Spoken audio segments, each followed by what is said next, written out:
সময়টা 1950 থেকে 1953। দ্বিতীয় বিশ্বযুদ্ধ শেষ হয়েছে, কিন্তু চলছে কোরীয় উপদ্বীপে গৃহযুদ্ধ। কেউ অন্তঃসত্ত্বা স্ত্রীকে ফেলে গিয়েছিলেন দেশের দক্ষিণ অংশে, কেউ দক্ষিণে বাবা মা ভাই বোন রেখে এসেছিলেন উত্তরে। তাদের আর ফেরা হয়নি প্রিয়জনের কাছে। কোরিয়া দুই ভাগ হয়ে যাওয়ায় এভাবেই বিচ্ছিন্ন হয়ে পড়ে অনেক পরিবার। দুই দেশের মধ্যে বৈরিতার কারণে চাইলেও প্রিয়জনের সঙ্গে সাক্ষাতের সুযোগ ছিল না। অনেক আলোচনার পর 2014 সালের 20 ফেব্রুয়ারি উত্তর কোরিয়ার মাউন্ট কুমগাং অবকাশ কেন্দ্রে পুনর্মিলনী হয়। সেদিন সবাই পুরনো ছবি নিয়ে গিয়েছিলেন। 50 বছরেরও বেশি আগে তোলা সেসব ছবি ততদিনে অনেকটাই জীর্ণ। এর 3 বছর পর দুই কোরিয়ার বিচ্ছিন্ন পরিবারগুলো একত্রিত হওয়ার সুযোগ পায়, এবার দক্ষিণ কোরিয়ার রাজধানী সিউলে।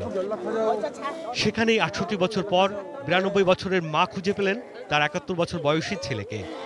দক্ষিণ কোরিয়া থেকে আসা ভাই খুঁজে পান উত্তর কোরিয়ান বোনকে, বোন তার ভাইয়ের চেহারায় খুঁজে পান বাবার মুখের আদল।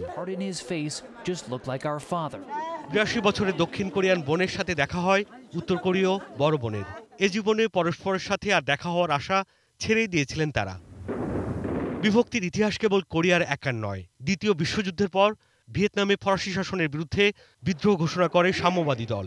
1954 সালে স্থানীয়দের কাছে পরাজিত হয় ফরাসি শাসকেরা।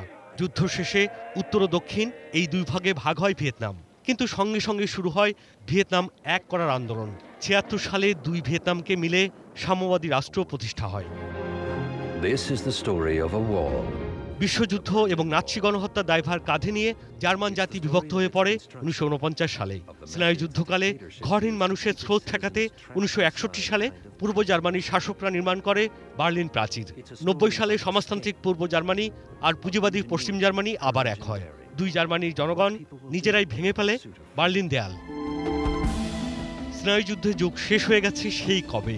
ইতোমধ্যে একই কারণে ভাগ হওয়া ভিয়েতনাম ও জার্মানি মিলে গেছে, কেবল মেলেনি কোরিয়ানরা।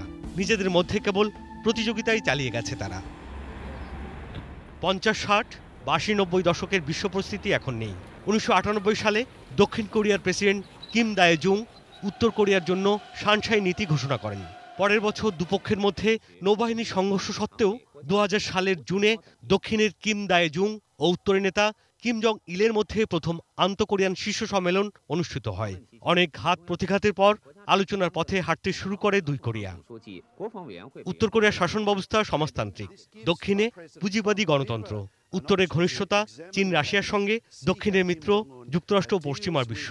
তাই কোরিয়ার একত্রীকরণের বিষয়টি শুধু উত্তর আর দক্ষিণের রাজনৈতিক নেতৃত্ব বা জনগণের ইচ্ছার উপরই নির্ভর করছে না। আঞ্চলিক ও আন্তর্জাতিক খেলোয়াড়দের হিসাব নিকাশও এখানে গুরুত্বপূর্ণ। দুই দেশ এক জাতির বদলে এক দেশ এক জাতির কোরিয়া কবে নাগাদ দেখা যাবে বলা দুরূহ। Sudip Ghosh, desk report, 18 news.